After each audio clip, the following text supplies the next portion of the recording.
महाराज धर्मशील सत्यसंध भगवत स्वरूप जिनके पुत्र भगवान राम स्वयं श्री हरि आकर बने, वो महाराज भी पधार गए। क्या हालत है अयोध्या के जनों की, अद्भुत अद्भुत सुख में डूबने वाले जन, ये भारी विरह, जिधर देखो हाहाकार मचाओ। कोई कह रहा हा महाराज अब आपके बिना कैसे, हा राम आप क्यों छोड़कर चले गए, आप ना जाते तो महाराज ना जाते, भारी व्याकुलता। तब वशिष्ठ मुनि समय सम कही अनेक इतिहास, शोक निवार्यो सब ही कर निज विज्ञान प्रकाश। वशिष्ठ जी ने सबको शांत किया और बहुत सुंदर ज्ञान की बातें कह करके सबको धैर्य बैठाया। वशिष्ठ जी ने कुछ दिव्य औषधियां नाव में और तेल उसमें महाराज के जो शरीर को विराजमान किया और शीघ्रगामी अश्व से चलने वाले दूतों को कहा दौड़ करके जाओ और भरत जी जो ननिहाल में है मामा के यहाँ, उनको तुरंत सूचना दो कि गुरु जी ने तुरंत बुलाया। बस ये नहीं बताना, कोई घटना नहीं बतानी, केवल इतना कि गुरु वशिष्ठ जी ने तुम्हें तुरंत बुलाया है। कहने की आज्ञा थी। दूत बड़े शीघ्रगामी वायु के समान चलने वाले घोड़ों से। इधर भरत जी को कुछ अच्छा नहीं लग रहा, हृदय की गति होती है, बार बार जी में घबराहट हो रही है, करोड़ों प्रकार से उनको ऐसा लग रहा है कि कुछ छिन गया, कुछ अमंगल हो गया है, बड़ी व्याकुलता है। भरत जी ऐसा सोच ही रहे थे। ये विधि सोचत भरत मन, धावन पहुंचे आई, गुरु अनुशासन श्रवण सुनी, चले गणेश मनाई। भरत जी व्याकुल होकर सोच में डूबे ही थे। इतने में अयोध्या से शीघ्रगामी जो दूत वहां पहुंच करके प्रणाम किया और कहा गुरु वशिष्ठ जी का आदेश है, आप जैसी भी स्थिति में तुरंत अयोध्या पर आए। शुभ विनायकों का स्मरण करके भरत जी ऐसा मन कर रहा है कि अगर पंछी हो तो उड़ करके पहुंच जाए, इतनी व्याकुलता है। बड़े वेग वाले अश्व में सवार होकर नदी पहाड़ जंगलों को लांघते हुए भरत जी का एक एक क्षण एक एक निमेष ऐसा लग रहा है मानो कल्प बीत रहे हो। बार बार मन में आ रहा है कुछ तो ऐसा हो गया है जो मुझे बताया नहीं जा रहा है। बड़ा भय लग रहा है अयोध्या की तरफ चलने, कहीं कोई ऐसी अशुभ बात सुनने को न मिल जाए। अयोध्या को देखा तो ऐसा लगा कि जैसे श्रीहीन हो गए। जब अंदर प्रवेश कर रहे हैं तो नगर के लोग जोहार कर रहे हैं, पर कोई ना भरत जी से आंख मिला रहा है, ना कोई उत्तर दे रहा है, ना कोई बात कर रहा है। भरत जी की भी हिम्मत नहीं पड़ रही कि किसी से पूछे कि क्या हो गया है, कहीं ऐसा कोई ना बोल दे जो नहीं सुनना चाहिए। भरत जी अंदर प्रवेश कर रहे हैं तो ऐसा लग रहा है कि जैसे जंगल में दावाग्नि लग गई हो, सब पक्षी व्याकुल हो, जिधर देखते सबकी आंखों में आंसू, सब उदास। एकमात्र कैकेयी मुस्कुराती हुई आरती की थाल सजा करके आगे है। भरत जी को इसी में शंका हो गई। संपूर्ण अयोध्या अश्रु से युक्त और उदासीन, और माता मुस्कुरा रही, आरती लेके आ रही। भरत जी को ऐसा लगा कि मानो मेरा सर्वनाश इसी आरती में छुपा हुआ है। ये मंगल आरती नहीं है, ये महान शोक की आरती, क्योंकि पूरी अयोध्या शोकित और मां हर्षित। कोई न कोई कैकेयी नजदीक आई और कहा बेटा तुम उदास क्यों हो रहे हो, मेरे नैहर में कुछ बिगड़ तो नहीं गया है, यहां महाराज पधारे पड़े हैं। बड़ी विचित्र लीला भगवान की। जैसे जहरीले सांप में मणि विराजमान हो तो मणि सांप के जहर का नाश करती है, मणि पर जहर का कोई प्रभाव नहीं होता, ऐसा ही कुछ है। भरत जैसी प्रेम मणि कह रही मेरे नैहर में क्या कुछ अमंगल हो गया क्या जो तुम उदास हो। भरत जी को लगा चलो यहां तो सब कुशल है, क्योंकि अगर यहां कुशल होता तो मां पहले बताती कि उदास मत हो, ऐसा होना था हो गया। लेकिन उधर का पक्ष पूछा, मतलब इधर सब ठीक है, तो थोड़ा साहस भरत जी के हृदय में आया और कहा उधर सब कुशल है, सब स्वस्थ हैं, सब मंगल है। पर मां क्या यहां कुछ अमंगल हो गया है क्या? महाराज श्री कहां हैं और माताएं कहां हैं? तुम अकेले महल में, और मेरे प्राणाराध्य राम लक्ष्मण प्रिया कहां है? क्योंकि मेरा आगमन सुनकर प्रभु रुक नहीं सकते थे, वो जरूर बाहर निकलते। कहां है प्रभु? अब थोड़ा सा लीला की कैकेयी जी ने नेत्र थोड़ा उदास करके, इसमें तो बहुत ही कटु वचन, सुनी सुत बचन स्नेह में कपट नीर भरि नैन, भरत श्रवण मन सूल सम पापिनी बोली बैन। ऐसे जो भरत जैसे पुत्र को प्रकट किया, थोड़ी सी बुद्धि कुशंग में हो गई मंथरा के, तो आज शब्द उनको कैसे बोले गए? पापिनी। उदासी थोड़ी प्रकट करती ही कहा कि तात तुम्हें उदास नहीं होना चाहिए, मैंने सारी बात संभाल ली है। बेचारी मंथरा मेरी सहायक बन गई, नहीं तो हम तो डूब ही जाती। थोड़ा सा शोक का विषय कि महाराज पधार गए। ये बात सुनते ही भरत जी तो मूर्छित होकर गिरे। मेरे महाराज पिताश्री पधार गए, मूर्छित होकर गिरे। बहुत व्याकुलता और बार बार हाँ पिताश्री, ऐसा क्या हुआ कि चलते समय मैं आपको देख नहीं पाया? पिताश्री क्या मेरा इतना सौभाग्य नहीं था कि आप मेरा हाथ प्रभु श्री राम के हाथ में देते? और मुझे जीवन भर सेवकाई का आदेश करते, फिर पधारते। धैर्य धारण किया, संभल कर बोले, कारण तो बताइए माता, पिताजी के पधारने का कारण क्या? क्योंकि जब हम यहां से गए थे पिताजी पूर्ण स्वस्थ और प्रसन्न थे, पधारने का कारण क्या? जैसे कोई चाकू मार के फिर उसमें नमक भर दे और वो पीड़ा हो, ऐसे वचन कैकेयी जी बोली कि सुबह राम का राज्याभिषेक था, मेरे को 2 वरदान मांगने को महाराज ने कहा था, मैंने अवसर देखकर मांग लिया, एक में आपको राज तिलक और दूसरे में राम को 14 वर्ष का वनवास। जो ही ये शब्द सुना, भरत जी को महाराज का जो शोक हुआ था पधारने का, बिल्कुल दूर हुआ। महाराज ने वचन दे दिए आपको, महाराज ने वचन दे दिए, मेरे प्राणाराध्य राम को 14 वर्ष का वनवास। काफी देर अश्रु प्रवाह करते हुए मौन रहे, वाणी बोलने की हिम्मत नहीं रह गई।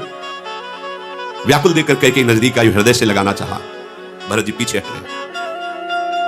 कह रहे कि शोक मत करो, महाराज तो बड़े पुण्यात्मा धर्मात्मा सत्य प्रतिज्ञ थे, वो सोचियो कि नहीं। सुनो, तुम तैयारी करो रास्ते की। जैसे पके हुए घाव पर किसी ने प्रहार कर दिया हो, भरत जी ने लंबी सांस खींची और कहा, पापिनी। भरत जी के उससे मुख्य वचन, धीरज धरी भरी ले ही उषासा, पापिनी सब ही भांति कुल नाशा। अरे पापिनी, हट जा मेरे सामने से, तूने मेरे कुल का सर्वस्व नाश कर दिया। माता ने पापिनी करके संबोधन किया। हे विधाता, इसकी बुद्धि उस समय फेर देते जब मैं पैदा हुआ था, तभी मुझे मार देती तो मेरे राम को वनवास न होता, मेरे पिता न पधारते, क्योंकि मैं ही ऐसा हूं। मेरे लिए राज तिलक मांगा, मेरे लिए राम का वनवास हुआ और इसका कारण मैं ही बना, जिससे पिता के प्राण। क्या किया विधाता, जन्मते ही मुझे मार देती तो अच्छा होता। हाय कैसा विधान मंगल, और क्या मुझे मिला। हंस वंश दशरथ जनकु राम लखन से भाई, जननी तू जननी भई, विदिशन कछु न बसाई। वंश मिला सूर्यवंश और जनक अर्थात पिता मिले महाराज चक्रवर्ती सम्राट दशरथ, और भाई मिले राम लक्ष्मण जैसे, लेकिन मां बनी तू। विधाता, तेरे ऊपर किसी का बस नहीं। अरे कुंती, जब तेरे हृदय में विचार आया था उसी समय तेरी मृत्यु क्यों नहीं हो गई? तेरा हृदय टुकड़े टुकड़े क्यों नहीं हुआ? ये वरदान मांगते समय कि भरत का राज तिलक और राम को 14 वर्ष का वनवास, तेरी जीभ क्यों नहीं गल गई? तेरे मुख में कीड़ा क्यों नहीं पड़ गए? महाराज तो बहुत धैर्यशाली थे, तेरे छलावे में कैसे आ गए? विधाता ने बुद्धि मार दी, तो महाराज भी तेरे छलावे में आ गए। महाराज तो सरल स्वभाव, सुशील, धर्मपरायण, पर तेरा जो भीलिनी जैसा स्वभाव, बीणा बजा रही है मधुर, और मृग सुनकर आ गया और वो बाण से बेंध दिया। तूने ऐसा ही मेरे महाराज के साथ किया। तू है कौन? मैंने तो देखा कि जो ईर्ष्या करते थे महाराज से, वो भी राम जी को प्यार करते थे। आज तक राम का कोई शत्रु हो त्रिभुवन में, ऐसा तो सुना ही नहीं। पर तू है कौन? सच बता, तू कौन है जिसे राम कड़वे लगने लगे, जिसे राम ऐसे लगे कि 14 वर्ष का वनवास? अच्छा तू उठ हमारे सामने से और जा, आज के बाद जीवन में कभी मुझे मुख मत दिखाना। मुंह में स्याही पोत कर था, मुंह काला करके मेरे सामने से निकल जा। आज के बाद कभी तुझे मैं मां नहीं कहूंगा। भरत, ये भगवान के प्रेम का स्वरूप है। भरत जी साष्टांग दंडवत प्रहलाद जी ने हिरण्यकश्यप की थी, और जब हरि की निंदा की तो दैत्यराज कहकर संबोधन किया। भरत जैसे परम पवित्र प्रेम स्वरूप कुमति पापिनी, तेरी जबान नहीं गल गई? तू उस समय मर नहीं गई जब तू राम को वनवास मांग? आज के बाद कभी आंख भरकर तुझे देखूंगा नहीं और कभी मां नहीं कहूंगा। क्यों? ये मेरा ही दुर्भाग्य। राम विरोधी हृदय ते प्रगट की न विधि मोही, मो समान को पात की बादी कहो कछु तोही। हाय विधाता ने मुझे राम विरोधी उदर से प्रकट किया। क्या कहूं? अब तो जगत में सब मुझे राम विरोधी ही कहेंगे। मैं तुम्हें व्यर्थ में कह रहा हूं, मैं ही पापी हूं, मैं ही नीच हूं। शत्रुघ्न जी तो आग भूले हो रहे हैं, पर उनका कुछ वश नहीं चल रहा। इसी समय देखा, तेहि अवसर कुबरी ताहां आई, बसनो विभूषण विविध बनाई। खूब आभूषण, बढ़िया बढ़िया वस्त्र पहनकर मंथरा सज के। शत्रुघ्न जी तो अब कुछ बस नहीं चल रहा था कि मां को बोले, क्योंकि भरत जी बोल रहे थे। जी ही देखा मंथरा को कि सारे विष की बेल यही है, और सज के आई है, क्योंकि कैकेयी का मनोरथ पूरा हुआ। तो अच्छे अच्छे आभूषण सब राजरानी के एक ही सजी है। पूरी अयोध्या में मंथरा ही सजी है, नहीं सब उजड़े हुए हैं इस समय। मुस्कुराहट कैकेयी जी के मुख में, सजावट मंथरा के। लखिरिस भरे लखन लघु भाई, भरत अनल घृत आहुति पाई, हुमकी लात तकी कुबर मारा, परिमुह भर मही करत पुकारा। लखनलाल के भाई है शत्रुघ्न, देखा कि ये ऐसे शोक के अवसर पर आभूषण वस्त्र था, जाके एक लात मारी, मुंहभरा गिर गई, दांत टूट गए, खून निकलने लगा। और वो बोली मैंने क्या बिगाड़ा, मैंने तो भला ही किया। बाल पकड़ करके उसे घसीटते शत्रुघ्न जी, भरत जी ने रहने दो, भरत दयानिधि दीन छड़ा, छोड़ो इसको, रहने दो, इसके मारने से क्या होगा। भागते हुए बड़ी माता कौशल्या जी के महल की तरफ गए, एक एक कदम चलते थे भरत जी को। देखा जाकर के तो मलिन वशन विवरण विकल कृष शरीर दुख भार, कनक कलश बर बेली बन मानो हनी तुषार। जैसे बहुत कड़ाके की ठंड में पाला पड़ जाए, कोई कोमल बेली सूख जाए, ऐसी दशा कौशल्या जी की। आंसू चल रहे, महाराज के समीप बैठे हुए, बार बार हा राम, हा महाराज, ऐसा कौशल्या जी विलाप कर रहे। भरत जी ने जाके प्रणाम किया। भरत को देखते ही माता हृदय लगाना चाहती थी, पर फिर मूर्छित होकर गिर गई, क्योंकि भरत जी बिल्कुल रघुनाथ जी के ही रूप वाले हैं, शत्रुघ्न जी लखनलाल के रूप। ये दोनों जोड़ी ऐसी है कि थोड़ा पहचानने में सहसा ना आने वाली, भरत जी राम जी, लखन जी और शत्रुघ्न जी। भरत जी को देखते ही एकदम रामाकार वृत्ति, मूर्छित हो गए कौशल। भरत जी बड़े व्याकुल हुए, माता को फिर जल आदि से मुक्त प्रक्षालन करके कौशल्या जी, अब वही जनता जिसका हृदय उस प्रेम से युक्त हो, अपने लोग तो रूखे सूखे केवल कहने सुनने वाले हैं, वैसा क्या हृदय में हो रहा होगा, जिनकी जीवन वही है, जिनके प्राण वही है। भरत जी माता के चरणों में पकड़कर कहा, मुझे सियाराम के दर्शन करा दो, मुझे लक्ष्मण जी के दर्शन करा दो। ये कैकेयी जगत में जन्मी ही क्यों, और जन्मी तो मुझे क्यों पैदा किया, बांझ क्यों नहीं हो गई। मां में तो द्रोही बन गया, राम द्रोही बन गया। कैकेयी ने अब मां नहीं कह रही, कौशल्या जी को मां कह के भरत जी कह रहे, मैं तो राम द्रोही साबित हुआ जगत में। मेरे कारण मेरे प्रभु का वनवास, मेरे कारण वनवास होने के कारण पिता का शरीर टूटा, मेरे जैसा भागा कौन होगा। माता मेरे कारण ही तुम्हारी ऐसी दशा हुई है, धिक्कार है मुझे, धिक्कार है। भरत जी, माता कौशल्या जी ने हृदय से लगा लिया कि लाल तुम्हारा दोष कुछ भी नहीं। बार बार दुलार कर रही कौशल्या मां हृदय से लगा के शत्रुघ्न जी को दी। स्वाभाविक प्रेम में है कौशल्या जी, राम जी की मां है, राम की माता का ऐसा स्वभाव स्वाभाविक। भरत और शत्रुघ्न को गोद में बैठाल कर कहा, धैर्य धारण करो, बहुत बुरा समय है, अगर तुम विचलित अब हो जाओगे तो फिर कौन संभालेगा। धैर्य धारण करो, किसी को दोष मत दो, बेटा मेरा ही भाग्य धोखा दे गया। मेरे प्राण प्रिय राम आंखों से दूर वनवास, और मेरे सौभाग्य महाराज वो तो स्वर्ग में सुख से विराजमान, दुख तो मुझे ही है। मैंने देखा है अपने रघुनाथ को जाते हुए, सारे सुखद वस्त्र और आभूषणों का त्याग करके वलकल वस्त्र पहनकर नंगे पैर गए, कैसे विषय। पर मेरे रघुनाथ का मुख प्रसन्न था, तनिक भी शोक नहीं था।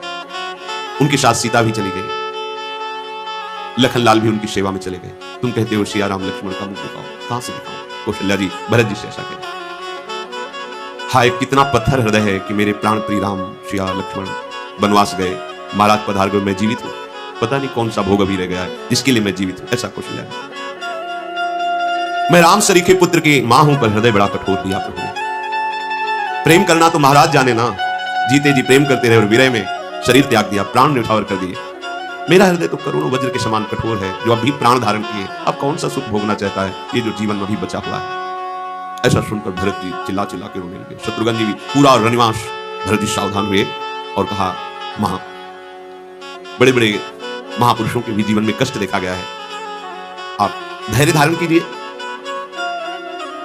मां, मैं कैसे तुमसे कहूं, जो अपने माता पिता के मारने का घोर अपराध होता है, जो गौओं की हत्या करने का, ब्रह्म ऋषियों के मारने का अपराध होता है, जो गर्भस्थ शिशु के मारने का अपराध होता है, स्त्री के मारने का अपराध होता है, मित्र और स्वामी को जहर देने का अपराध होता है, सारे अपराध मुझे लगे। अगर मेरा इतना भी कहीं इसमें हो, मुझे कोई पता नहीं था, कभी ऐसा ना कोई सोचे कि जो कैकेयी जी ने मांगा है, मेरे मन में या मेरी कोई तनिक भी इसमें सम्मति थी। कर्म वचन मन से जितने होने वाले पाप, महापाप, उपपाप, अगर थोड़ा भी मेरा मत या थोड़ी भी जानकारी मुझे हो तो सारे पाप मुझे लगे। मां, मुझे कुछ पता नहीं था। जे परिहरि हरि हर चरण भजहि भूत गण घोर, ते ही कहे गति मोहि देव विधि, जो जननी मत मोर। जो भगवान श्री हरि और महादेव जी के चरणों की भक्ति छोड़कर भयानक भूत प्रेत आदि से उनकी जो दुर्गति होती है वही मेरी दुर्गति हो, यदि थोड़ा भी मत मेरा कैकेयी जी के मत में हो। जो लोग वेदों को बेचते हैं, धर्म को दूह लेते हैं, दूसरे के पाप बखानते हैं, चुगली कर देते हैं, जो कुटिल हैं, कलह प्रिय हैं, क्रोधी हैं, जो शास्त्र और संतों की निंदा करते हैं, ऐसे लोगों को जो दुर्गति प्राप्त होती है मुझे दुर्गति प्राप्त हो, यदि थोड़ा भी मेरी जानकारी में बात नहीं हो तो। जे नहीं साधु संग अनुरागे परमारथ पथ विमुख अभागे, जे न भजहि हरि नर तनु पाई, जिन्हें न हरि हर सुजस सुहाई।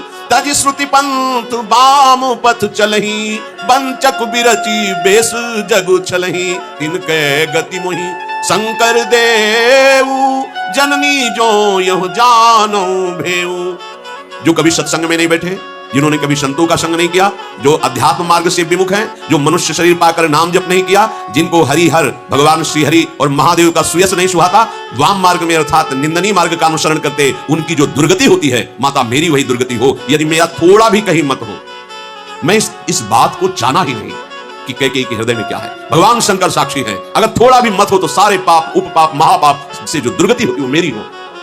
कौशल्या जी ने दुलार करके कहा, बेटा तुम ऐसे वचन क्यों बोलते हो? मुझे पता है श्री राम तुम्हारे प्राणों से प्यारे हैं, श्री राम तुम्हारे प्राणों से भी बढ़कर प्रिय हैं, और तुम रघुनाथ को प्राणों से अधिक प्यारे हो।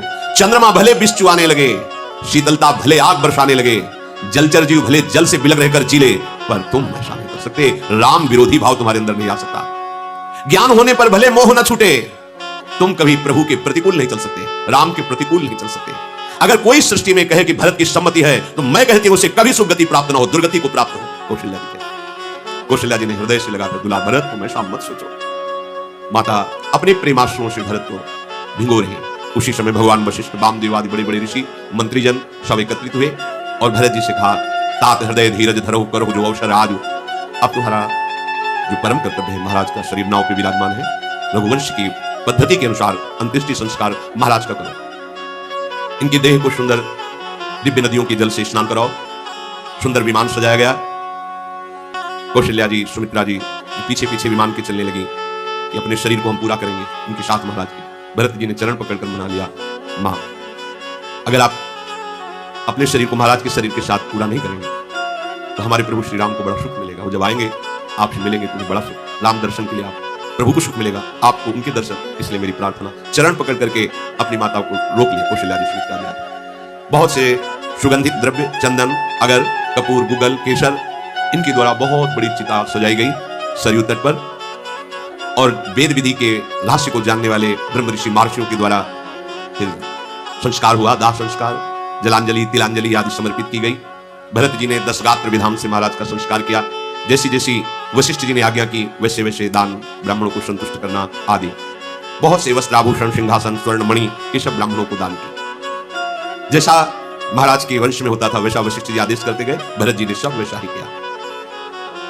इसके बाद वशिष्ठ जी ने सभा लगाई, सबको बुलाया, नगरवासी, बड़े बड़े पदाधिकारी, भरत और शत्रुघ्न को भी बुलाया और कहा कि देखो, कैकेयी की कुटिल करनी से तो हम सब ध्वस्त हो गए, लेकिन अब महाराज का अंतिम निर्णय है, उसको आप पालन करो, शोक मत करो। सुनहु भरत भावी प्रबल, बिलखि कहऊ मुनिनाथ, हानि लाभ जीवन मरण, जस अपजस विधि हाथ। हे भरत, जो होनहार होता है बड़ा बलवान होता है, हानि लाभ जीवन मरण यश अपयश ये सब पहले से विधान में रच दिया गया है। शोक मत करो, किसी को दोष मत दो, अब क्रोध मत करो। देखो तुम्हारे पिता सोचने योग्य नहीं थे, सोची ग्रही जो मोह बस करे करम पथ त्याग, सोची जति प्रपंच रत विगत विवेक विराग। सोचनी तो वो गृहस्थ होता है जो अपने सत्कर्म का त्याग करके, भजन का त्याग करके अधर्म आचरण से धन कमाता है। वैरागी वो सोचनी होता है जो प्रपंच में फंस करके भजन नहीं करता, दिखावे पे लगा हुआ है।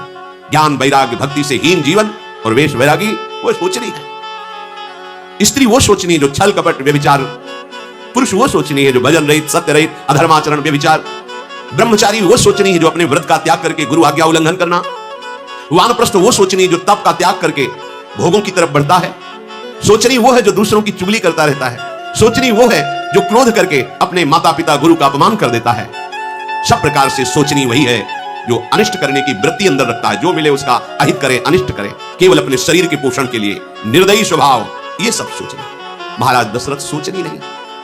14 भुवनों में भरत तुम्हारे पिता जैसा न हुआ, न है, न होगा।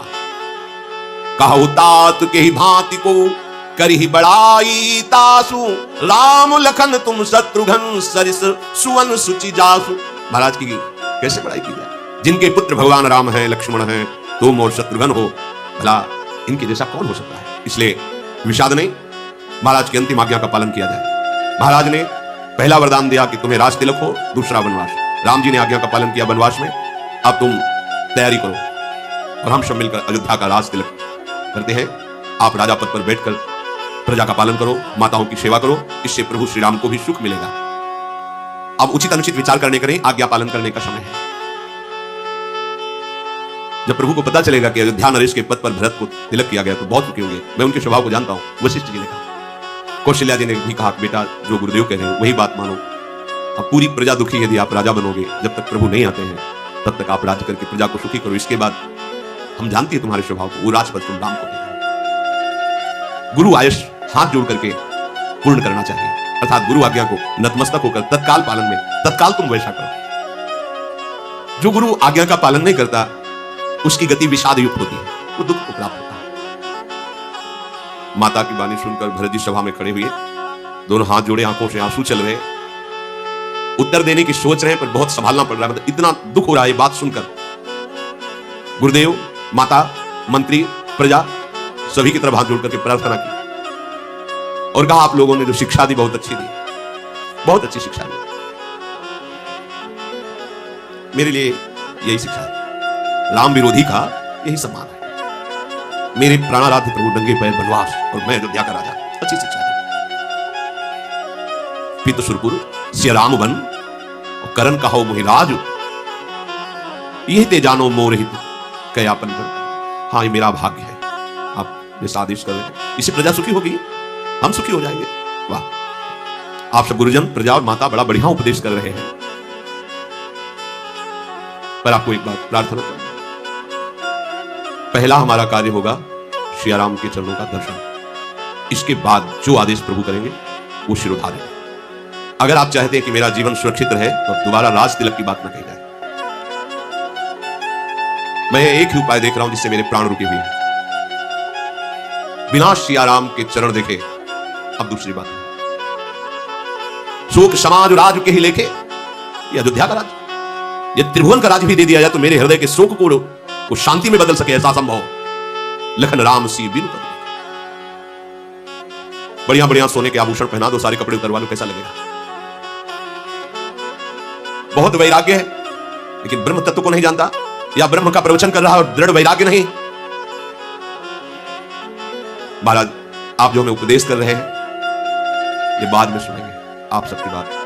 पहले मुझे एक आदेश करो, जाऊं राम पही आय सुदेहु, एक ही आंख मोरहित एहु। यदि आप चाहते हो कि भरत के शरीर में प्राण रहे तो आप गुरुजन आदेश कर दो, मैं वनवास में जाकर प्रभु के चरण दर्शन करूं। पहले कैकेयी का पुत्र होना, राम विमुख होना और मेरा एक कलंक लगना, निमित्त बनना, ये अच्छे शब्द सुनाए जा रहे हैं कि राज तिलक कर दो व्रत का। वैसे ही इतना हमें यश मिल चुका है, कैकेयी का पुत्र हूं, रामद्रोही हूं, मेरे कारण मेरे प्राण प्रिय राम वनवास महाराज का शरीर पूरा होना, अब और ऊपर से आप कह रहे हो राज तिलक करवा लो। यदि मैं सत्य कहता हूं आपने मुझे राज सिंहासन पर जबरदस्ती बैठाला तो मेरे प्राण निकल जाएंगे और सिंहासन रसातल को धस जाएगा, क्योंकि सिंहासन पर केवल राम विराजमान होंगे, दूसरा नहीं कोई। मेरे समान कौन पापी होगा? भरत पुत्र, जिसके कारण बड़े बड़े मुनि जिनको अपने हृदय कमल में छिपा के रखते हैं उन प्रभु को वनवास मिला, मेरे जैसा कौन पापी होगा? धन्य है महाराज का प्रेम जिन्होंने राम विरह में अपने प्राण बलिहार कर। मैं दुष्ट अनर्थों का कारण, कैकेयी का पुत्र, होश हवास में बात कर रहा हूं, मेरे प्राण नहीं निकल रहे, इससे बड़ी और क्या बात होगी? मैं जानता हूं अपने प्रभु राम को, मैं अयोध्या के राज्य का बिल्कुल लोभ नहीं। मेरे प्रभु राम को क्या, जो उनका आश्रय ले लेता है कोई भी भोग परास्त नहीं कर सकता। पर आप सब जो सुना रहे हैं बढ़िया सुना रहे हैं, क्योंकि कारण से कार्य कठिन होता है। इसका कारण कैकेयी जी बनी ना, उस कैकेयी का कार्य मैं भरत को राज तिलक, पता नहीं मेरा हृदय कौन से वज्र से बना है कि सब सुनकर भी मैं जीवित हूं। भरत जी, पर ऐसा होना भी ठीक है, क्योंकि कैकेयी के उदर में रहा हूं ना, इससे बड़ा भाग्य क्या हो सकता है। तभी तो मेरे हृदय में राम प्रेम नहीं। अगर प्रेम होता तो मेरे प्राण महाराज की तरह क्यों नहीं निकल गए। अभी और कुछ दुख देखना है।